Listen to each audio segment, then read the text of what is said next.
안녕하세요, 여러분. 자, 이번 주의 마지막 수업, 세 번째 수업 시간입니다. 그래서 세 번째 수업 시간에는 우리가 어떤 시를 보게 될 거냐면 곽재구의 사평역에서라는 시를 보게 될 겁니다. 우리 지난 시간에는 서정주의 추천사라는 작품을 봤었는데요. 거기서 굉장히 특이했던 게 춘향이를 화자로 삼고 있었다라는 거죠. 그래서 처음 춘향전의 장면, 그 춘향이가 그네 타는 장면에서 그 모티프를 얻어가지고 이 춘향이가 자신이 이 지상에서 벗어나서 초월적인 세계로 가고자 하는 소망과 열망, 그렇지만 결국 인간이기에 갈 수 없는 인간의 운명적 한계를 인식하는 것까지가 바로 서정주의 추천사의 내용이었다라고 여러분들이 잘 기억해 두시면 좋겠습니다. 특히 이 추천은 그네 타는 것, 그네인데 여기서는 이 그네줄이 굉장히 이중적인 의미, 양면적인 특성을 가진다라고 이야기했었죠. 그래서 이 그네줄을 타고 그네를 타면 결국 자기가 원하는 세계, 먼 바다, 그리고 그 위에 있는 하늘까지 닿을 수 있을 것처럼 올라가지만 결국 그네줄이 봉에 매여 있기 때문에 다시금 지상으로 내려올 수밖에 없는 일탈과 속박의 양면적 특성을 가진 게 바로 추천사에서의 그네줄의 의미라고 이야기를 했었습니다. 그래서 서정주라는 사람은 1학기 때 배웠지만 견우의 노래, 그 다음에 이번에 얘기했지만 춘향이의 말추천사, 이 두 개를 봤을 때 되게 고전적인 것들을 좋아한다, 고전의 인물들을 좋아하고 예전의 것들을 좋아한다라는 그런 서정주의 특징을 여러분들이 확인하실 수 있었습니다. 자, 오늘은 또 다른 작가예요. 곽재구라는 사람의 사평역에서라는 이 시를 배우게 될 건데요. 이 곽재구라는 사람은 그렇게 크게 이 사람이 작가적으로 이런 풍의 느낌의 이야기들을 썼어 라고 하기에는 아직 조금 공통적인 특징들이 많지 않은 것 같아요. 아직 살아계시는 분이고요. 이제 뭐 거의 60 가까이, 60이 넘으셨죠? 60이 넘으신 대학교 교수님이자 시인이라고 여러분들이 생각해 주시면 좋겠습니다.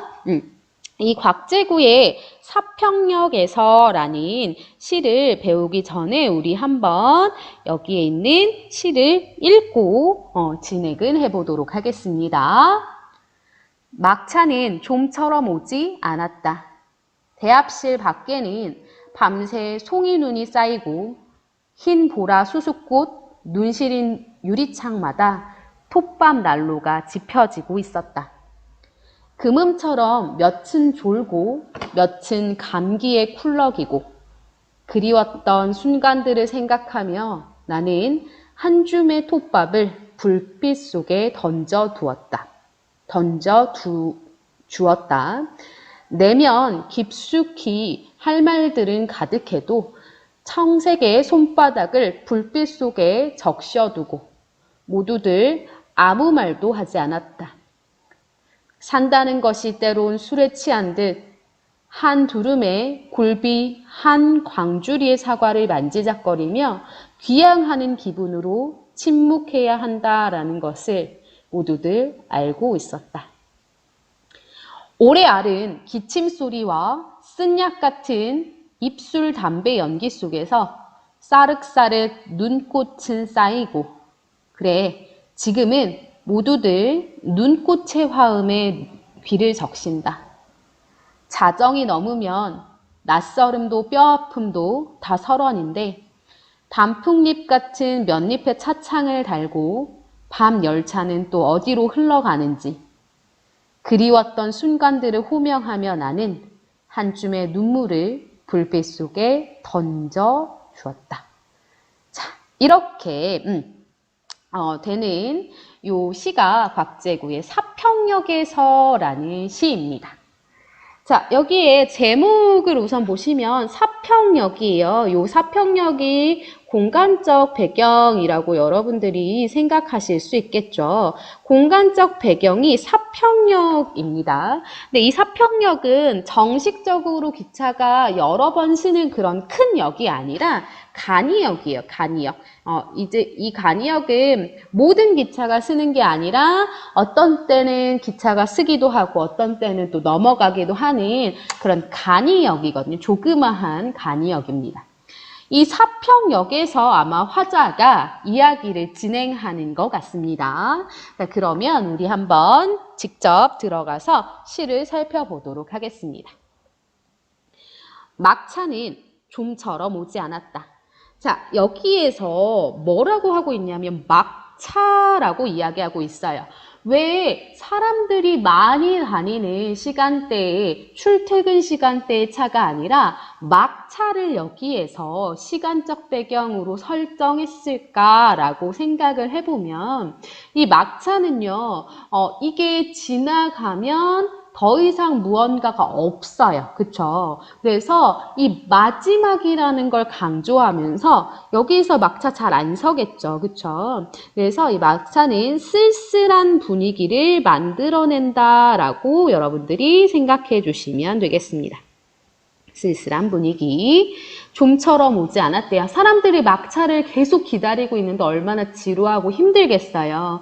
보통 여러분들 생각해 보시면 막차를 타는 사람들 같은 경우에는 그 시간까지 무언가를 하다가 일을 하든지 아니면 각자의 사정이 있어서 밖에 있었든지 이렇게 되는 그 시간이잖아요. 그래서 막차를 기다리는 사람들은 기본적으로 굉장히 힘들 거예요. 근데 아까 얘기했지만 이 사평역은 기차가 잘 서지 않는 간이역이에요. 그러니까 막차를 기다리는 대기 시간이 다른 역에 비해서 훨씬 길다라는 거죠. 그러니까 얼마나 지루하고 얼마나 힘들지, 고단할지 여러분들이 좀 상상을 해보시면 좋겠습니다.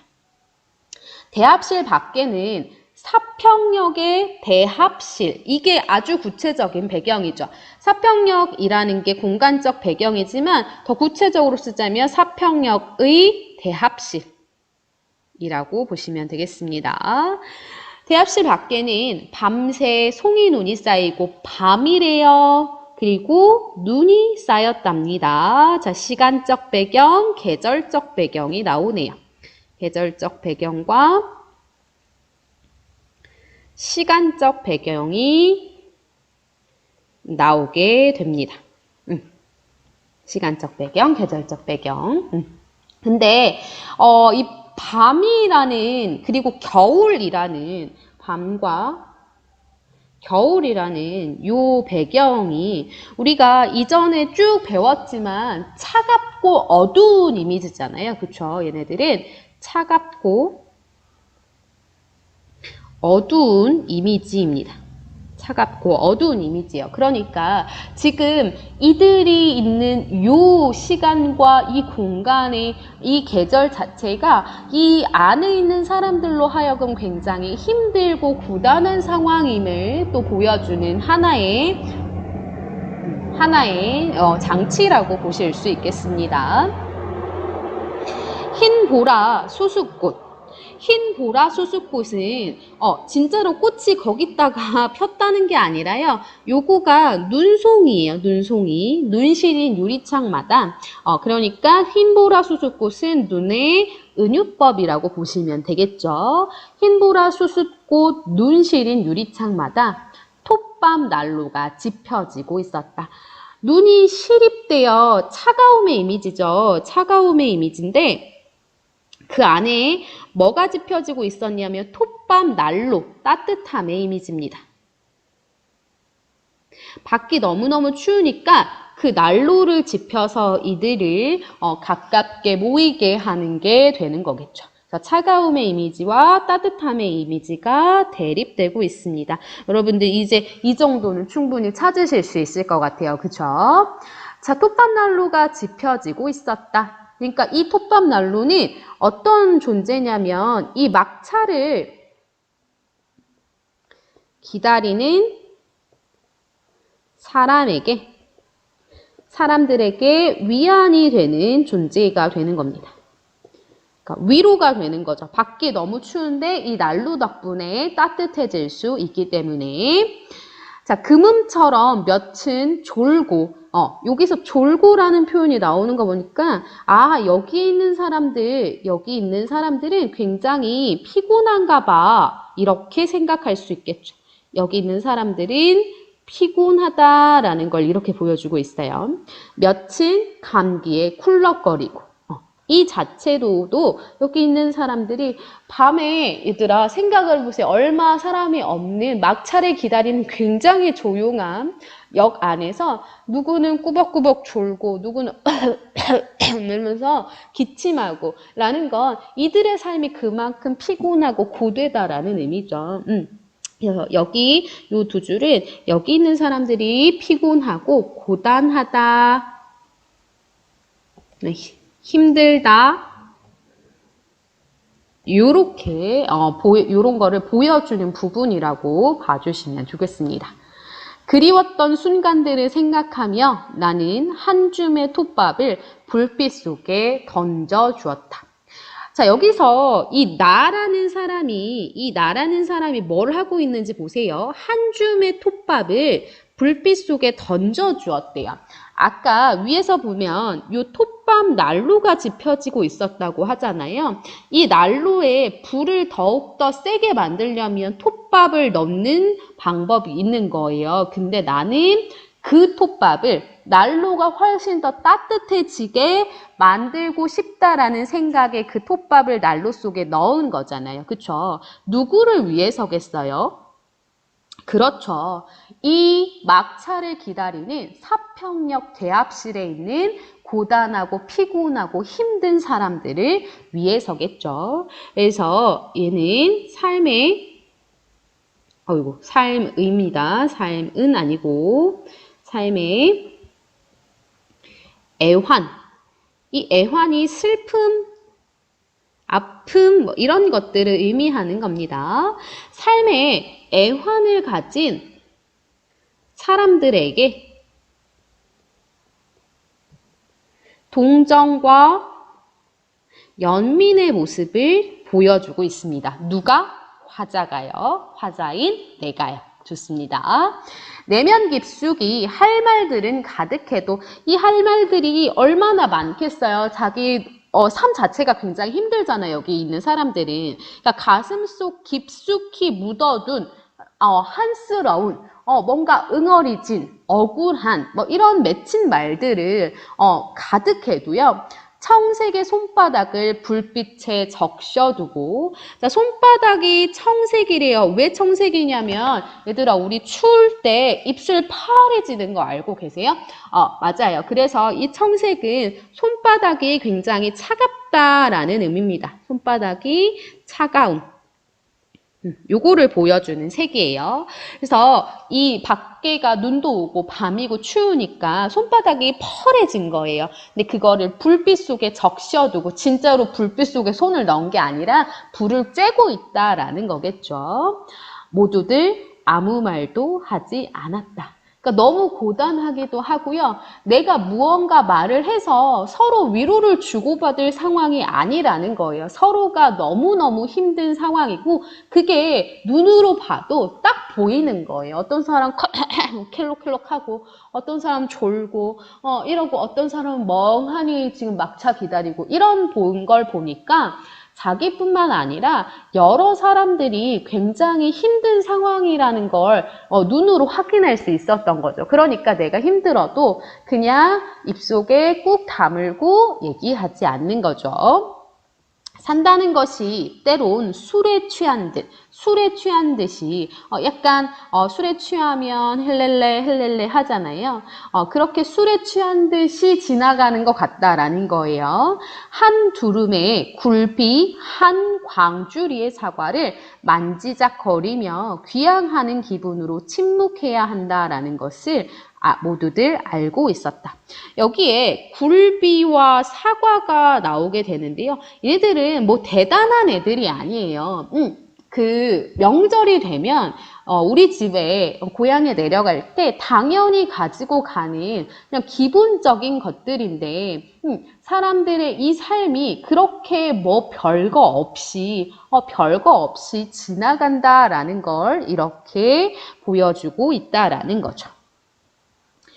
오래 앓은 기침 소리와 쓴약 같은 입술 담배 연기 속에서 똑같아요. 기침 소리가 또 나고요. 사람들은 담배를 피는데요. 쓴약 같은 입술 담배 연기 속에서 이렇게 되는 거죠. 그래서 여기서도 역시나 대합실, 우리 계속 사평역 대합실에 있죠. 대합실에 있는 사람들의 모습을 보여주는 거예요. 그래서 어떤 사람들이냐면 굉장히 삶이 고단한 사람들이에요. 고단한 삶을 사는 사람들의 모습이고요. 그렇다 보니까 이걸 보면 어떤 분위기가 만들어지냐면 쓸쓸한 분위기를 자아내고 있다라는 걸 확인하실 수 있겠죠. 그래서 아까도 그렇지만 존다, 쿨럭인다, 기침 소리, 쓴 약, 담배 연기 이런 것들을 보면 다양한 감각적인 이미지들이야. 촉각, 그 다음에 후각, 그 다음에 졸고 시각, 그 다음에 쿨럭인 거 청각 이런 다양한 이미지들을 통해서 여기다가 같이 써볼게요. 다양한 이미지들을 활용해서 대합실 내부에 사람들과 상황을 묘사하고 있다라고 여러분들이 확인하실 수 있을 겁니다. 싸륵싸륵 눈꽃은 쌓이고 그래 지금은 모두들 눈꽃의 화음에 귀를 적신다. 자, 맨 앞에 어디에 이 눈이라는 표현이 나왔었냐면 여기 송이눈이라는 표현이 나왔었죠. 근데 이때 나왔을 때 이 송이눈은 계절적인 배경을 나타내주는 하나의 상징적인 소재였어요. 그래서 차갑고 어두운 이미지를 만들어냈던 거라면 여러분들 잘 보세요. 여기서의 눈꽃은 그런 존재가 아닙니다. 여기서 보시면 눈꽃의 화음이래요. 조화로운 음이라는 뜻이거든요. 그 화음에 귀를 적신대요. 그래서 여러분들 보시면 이 눈꽃이라는 것은 앞에 송이눈과 다르게 이 고단하고 힘들고 아픈 삶을 살아가는 그 서민들을 뭔가 위로해주고 감싸 안아주고 다독여주는 그런 존재가 되는 겁니다. 요거 중요해요. 여러분들 눈꽃은 여기서의 눈꽃은 서민들의 고달픈 삶을 감싸 안아주는 존재가 되는 겁니다. 그래서 여기다가 써볼게요. 위에 1행이었나요? 2행이었나요? 2행이었네요. 지우고 이거는 만져지지? 2행에 나오는 송이눈과는 의미가 다르다라는 거 알아두시면 좋겠습니다. 자정 넘으면 낯설음도 뼈아픔도 다 설원인데 그러니까 자정이라는 그 시간은 너무도 깊은 시간이죠. 이제 너무도 깊은 밤이라는 그 시간이에요. 근데 이 자정을 넘으면 어떻게 되냐면 하루가 달라지게 돼요. 그 전날 고달팠던 게 그 다음날까지 오는 게 아니라 이제 또 다른 하루가 시작이 되는 거죠. 자정 넘으면 낯설음도 뼈아픔도 다 설원인데 이제 그것들을 다 우리가 포용하고, 아, 그래, 뭐, 그럴 수 있지, 라고 생각할 수 있는 그런 나름의 그 포용력이 생긴다라는 거죠. 아, 뭐, 인생이라는 게 그렇지 뭐, 이렇게 생각할 수 있는 게 생긴다라는 거죠. 뼈아픔, 낯설음도, 뼈아픔도 다 설원인데, 단풍잎 같은 몇잎의 차창을 달고, 밤 열차는 또 어디로 흘러가는지. 아까 얘기했죠. 이 자정이라는 시간은 어떻게 되냐면 이게 지나면 하루가 지나는 거예요. 그래서 시간의 경과를 의미해 주는 거예요. 그렇게 시간이 지나가면 낯설음도 뼈아픔도 고통과 상처도 다 덮이기 마련이에요. 결국에 내가 시간 좀 지나면 지금은 굉장히 힘들지만 그래, 다 괜찮아질 거야. 그럴 수 있어. 이렇게 얘기하는 거죠. 설원인데 단풍잎 같은 몇 잎의 차창을 달고 밤 열차는 또 어디로 흘러가는지. 자, 이 열차가 또 어디로 흘러가는지. 여기 단풍잎 같은 몇 잎의 차창을 달고 요거는 그 기차에 있는 창을 묘사한 거겠죠. 차창을 달고 밤 열차는 또 어디로 흘러가는지. 자, 요 밤열차는요, 그래서 이제 더 이상 사평역에 오는 그 마지막 막차의 의미가 아니라요, 여기에서는 인생의 여정을 의미합니다. 이 사람들의 남은 인생의 여정을 의미해요. 근데 이 인생의 여정이 또 어디로 흘러가는지 하고 끝냈지만 우리는 뒤에 이런 말이 숨겨져 있다는 걸 알아요. 몰라. 모르겠어. 모르겠어. 이런 말이 숨겨져 있는 거죠. 그래서 지금 앞으로 다가올 인생에 대한 막막함을 여기서 잘 보여주고 있다라는 겁니다. 그리웠던 순간들을 호명하며 나는 한 줌의 눈물을 불빛 속에 던져주었다. 자, 아까는 그 톱밥을 한 줌 넣어주면서 그들에 대한 동정과 연민과 위로의 감정을 전달했다면 여기서는 뭐를 넣어주냐면 역시 눈물을 넣어줍니다. 이 눈물은 그들의 삶에 고단하고 힘들고 아픈 삶에 공감하겠다라는 거잖아요. 그래서 여기서 요 눈물은 시민들의 삶에 대한 연민의 정의다. 이렇게 우리가 정리하실 수 있겠습니다. 전체적으로 분위기가 굉장히 쓸쓸하고요. 뭔가 되게 쫙 가라앉는 느낌이 드는 시 바로 곽재구의 사평역에서라는 시입니다.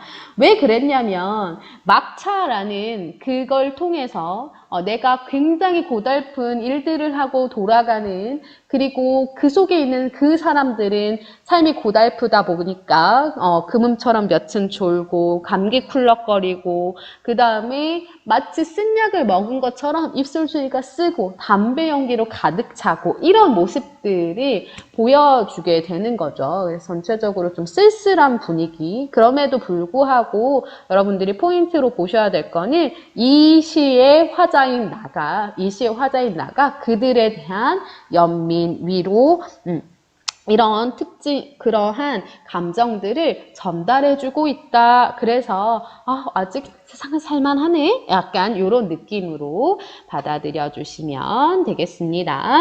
자, 그러면 정리해 보겠습니다. 그럼 화자는 나예요. 그쵸? 화자는 나인데 어떤 나냐면 사평역 대합실에서 사람들을 보고 있는 나.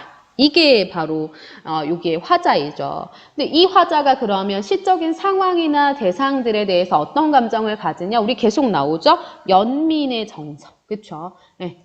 동정, 연민 이런 거. 그리고 슬픔 이런 것들이 되는 거겠죠. 자, 그다음에 그러면 주제는 그 둘을 합치면 돼요. 그래서 주제 뭐냐면 막차를 기다리며 느끼는 삶의 애환, 슬픔, 아픔 이런 걸 다 포함하는 단어라고 했습니다. 아까 어디다가 썼었냐면 어디다 썼었냐? 여기 썼었죠. 삶의 애환. 저 막차를 기다리며 이제 느끼게 되는 삶의 애환과 이것만 하면 안 되죠. 내가 그들한테 어떠한 모습을 보여주고 있어요? 그쵸? 동정과 연민의 모습을 보여주고 있는 거죠. 그래서 주제는 막차를 기다리며 느끼는 삶의 애환 플러스 그에 대한 그 사람들에 대한 연민 요런 게 되는 겁니다. 그래서 요 두 개를 합치면 됩니다. 1번, 2번 이렇게 합치면 요게 주제가 되는 거겠죠.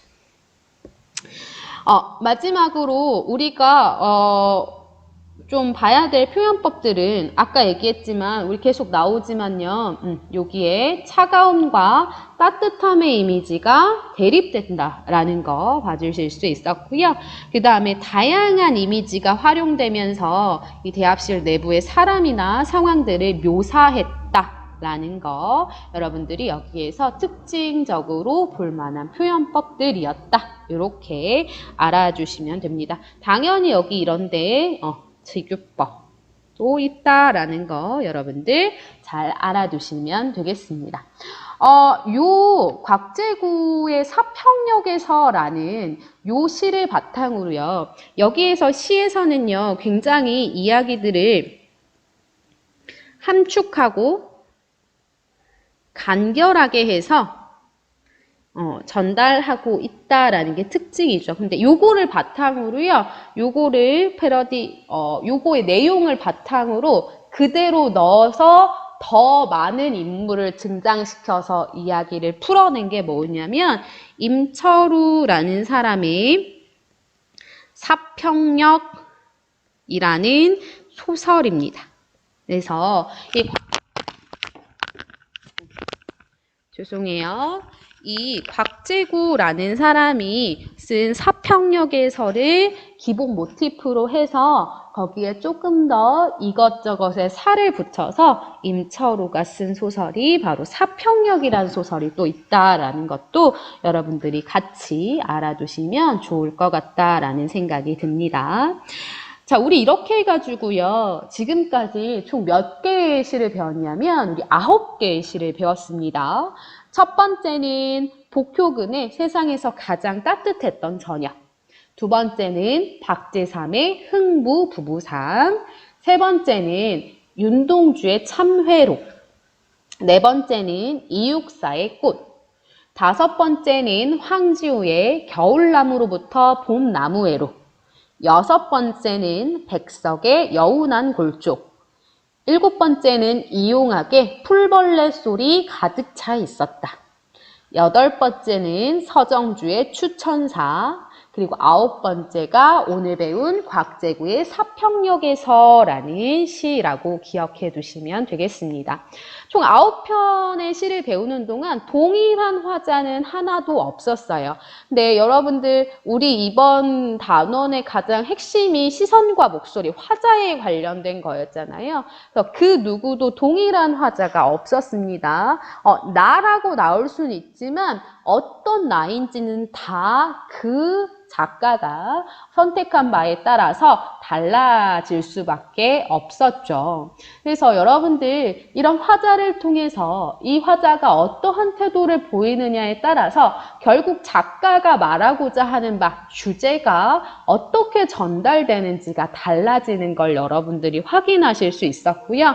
또 여러 편의 시를 보는 동안 표현법들을 여러 개 봤는데 이 표현법들 중에서도 여러 시에서 같이 나왔던 공통적인 표현법들도 있었고 그렇지 않고 그 시만의 좀 특별한 표현법들도 있었습니다. 그래서 여러분들이 이런 것들을 하나하나 잘 정리를 해 두시고 여러분들이 머릿속에 잘 기억하셔야지만 우리가 처음에 달성하고자 하는 목표, 시선과 목소리, 화자에 대한 이해를 조금 더 깊이 있게 하실 수 있을 것 같습니다. 그래서 이 9편의 시를 배우는 동안 진짜 고생 많으셨고요. 여러분들 요거 프린트 계속 매 시간 얘기하는 거지만 수행평가의 하나예요. 그래서 여러분들 프린트 잘 정리해 두시면 좋겠습니다.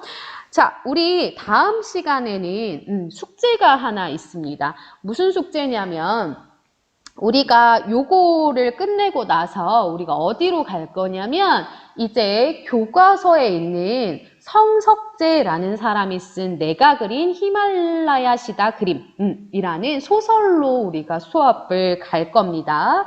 그래서 우리가 하나하나 읽는 시간을 다 들을 수는 없어요. 그래서 여러분들이 미리 다음 주 첫 시간까지 그 내가 그린 히말라야 시다 그림을 한번 쭉 읽어오세요. 그래서 페이지로 보면 굉장히 많고 뭔가 되게 오래 걸릴 것 같지만 실제로 읽다 보면 한 30분, 40분 정도면 충분히 읽을 수 있는 정도의 소설이거든요. 그리고 또 의외로 재미있어요. 그러니까 여러분들 다음 시간, 첫 시간까지 내가 그린 히말라야 시다 그림을 반드시 읽어오시고요. 그래서 다음 주 첫 시간이 되면 여러분한테 따로 소설 읽는 시간은 안 드릴 거예요. 소설 읽는 시간은 안 드리고 바로 맨 처음부터 시작해서 수업을 진행할 예정입니다. 그러니까 꼭 잊지 마시고 왜냐면 얘들아 소설 내용도 모르는데 선생님과 같이 수업하면 그거는 아무런 도움이 되지 않고 어떤 내용인지 모르는데 선생님 말하는 게 어떤 의미인지 알 수가 없잖아요. 그래서 여러분 잊지 마시고 반드시 내가 그린 히말라야 시다 그림을 꼭 읽어오시면 좋겠습니다. 자, 오늘도 굉장히 수고 많이 하셨고요. 우리 다시 카메라 앞으로 돌아가서 마지막 정리하고 끝내도록 하겠습니다. 네, 고생 많으셨습니다.